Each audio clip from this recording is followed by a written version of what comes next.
حضرت سلمان فارسی رضی اللہ تعالیٰ عنہ، آخری وقت ہے، وصال کی گھڑیاں ہیں، صحابہ تیمارداری کرنے گئے، حضرت سلمان فارسی رضی اللہ تعالیٰ عنہ رونے لگے دیکھ کر۔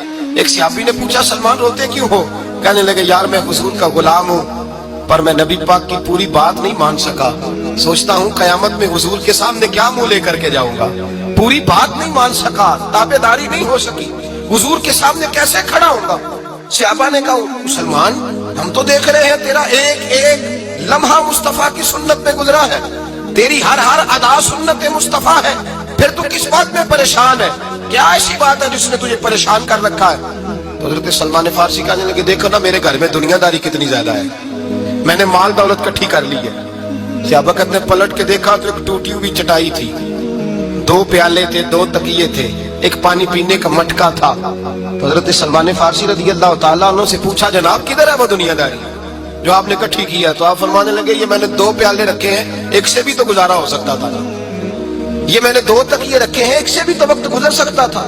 مصطفیٰ کریم نے فرمایا تھا کن فی الدنیا کانک غریب و عابر سبیل، اس طرح وقت گزارنا جیسے مسافر اور راہگیر گزارتے ہیں۔ اتنی دنیا داری کٹھی کی ہے تو میں حضور کے سامنے کیا منہ لے کر کے جاؤں گا؟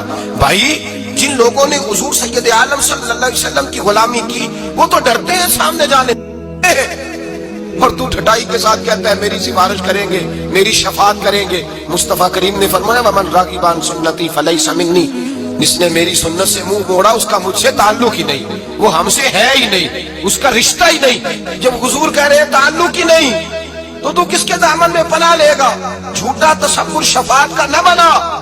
میرے اعلیٰ حضرت فرماتے ہیں پہلے مصطفیٰ کے نام پہ مر جا، مٹ جا، اور جب تم مٹ جائے تو پھر دل میں جذبہ پیدا کر کے میرے مصطفیٰ میری ضرور سفارش کریں گے، ضرور سفارش کریں گے، ضرور اور جو قیامت میں جنت میں جائے گا وہ مصطفیٰ کے قدموں کی برکت سے جائے گا۔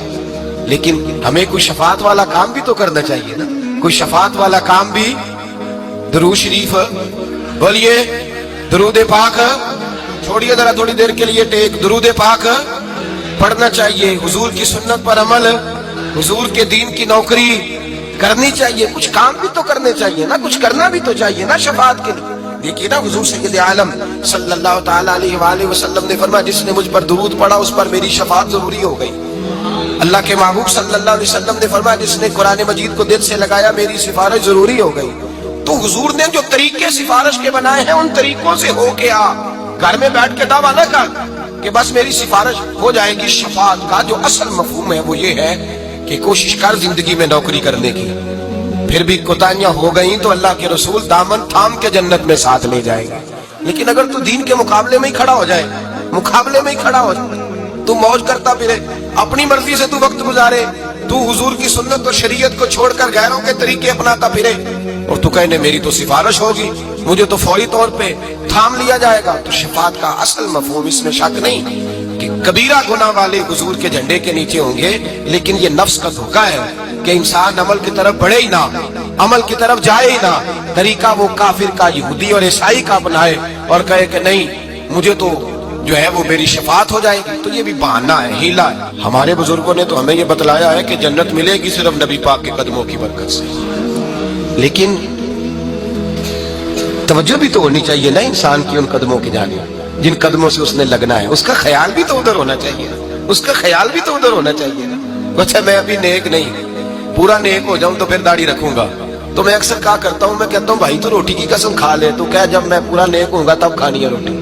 اور جنہوں نے رکھ لیا وہ بھی موج والے، انہوں نے اپنی مرضی کی رکھی ہوئی ہے، کہتے چلو گزارا تو ہو ہی گیا ہے نا، لوگ دیکھ تو رہے ہیں نا کہ اب میں کلین شیو نہیں۔ جب داڑھی ہے ہی مٹھی، داڑھی ہے ہی مٹھی، شریعت اسلامیہ متفق ہے اس بات پر کہ معبود کی داڑھی مبارک مٹھی بھرتی، قبضہ بھرتی، وہ اپنی موت کرتا پھرتا ہے، اپنی مرضی کی رکھی ہوئی ہے، اپنے طریقے کے مطابق چلتا ہے۔ یہ کیسا انداز ہے، یہ کیسا انداز محبت ہے؟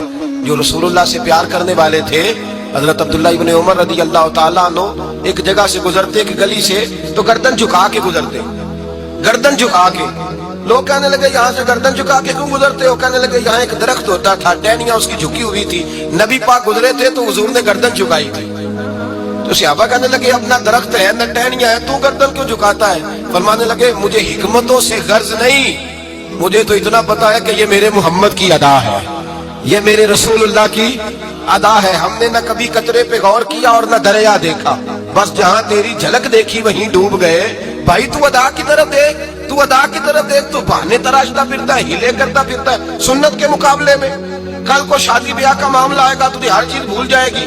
پھر تو اپنی برادری کو دیکھے گا, علاقے کو دیکھے گا, اس وقت تجھے وہ سارے رسم و رواج یاد آئیں گے, تجھے دین اسلام کو یاد آتا نہیں. تو ہیلا کرتا ہے, بہانہ کر کے بیٹھا ہوا ہے کہ بے دریغ میری شفاعت ہوگی.